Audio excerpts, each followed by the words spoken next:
I was astonished at how we never tried it, never looked at it.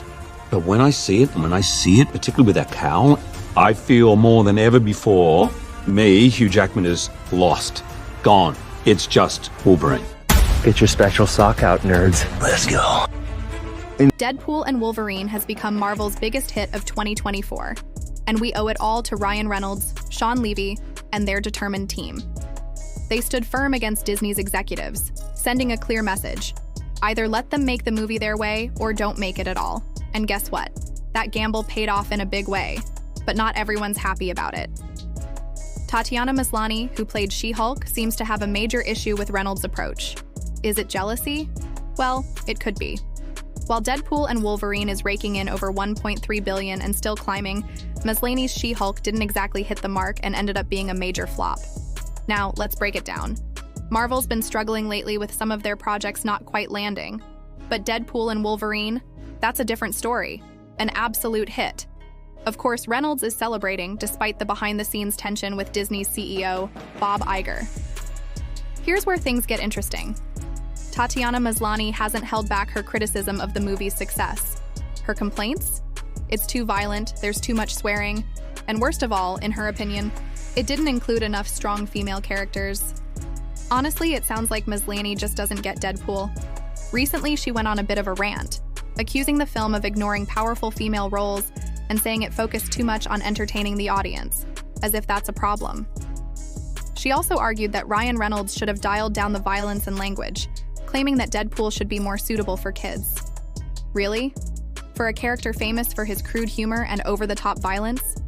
If you're going to complain about violence and F-bombs in a Deadpool movie, it's pretty clear you don't understand what makes the character so popular. Deadpool and Wolverine are fan favorites because they stay true to the comics, and guess what? The fans love that. But Maslany isn't backing down. She goes further, claiming the movie missed a huge chance to highlight strong female characters like She-Hulk or Lady Deadpool. What's strange is that she conveniently overlooks the fact that Cassandra Nova played a significant role in the film as a strong female character. But of course, that's not enough for her. Let's be real. It seems like Tatiana is just bitter. After her She-Hulk series bombed and she was dropped from multiple Marvel projects, she's now taking shots at Ryan Reynolds for having the nerve to make a successful movie. Instead of facing the fact that her own show was a flop, she's attacking Reynolds for staying loyal to the characters fans actually care about. Maslany even went as far as saying that Marvel's future relies on female characters like She-Hulk, Ms. Marvel, Captain Marvel, and Ironheart, all of whom have been about as exciting as watching paint dry. Newsflash, Tatiana. Deadpool and Wolverine isn't meant to be a platform for every single character. It's called Deadpool and Wolverine for a reason. Not everyone needs a cameo. Then there's her issue with the movie's R-rated content. Maslany criticized it for catering to an older audience with its violence and swearing, as if that isn't exactly what people expect from these characters. It's almost funny that she doesn't understand what makes Deadpool and Wolverine so appealing in the first place. Then she wraps it all up by saying we need more bright creators who can write strong female stories to inspire future generations. Sure, but how about Marvel focuses on writing good stories, period?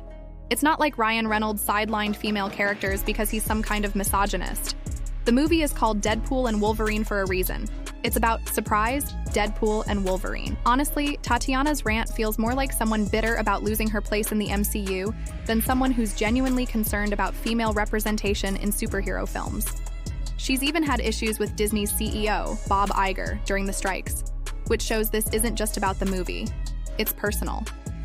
Now that she's been pushed out of major Marvel projects, it seems like she's trying to stay relevant by taking shots at Ryan Reynolds.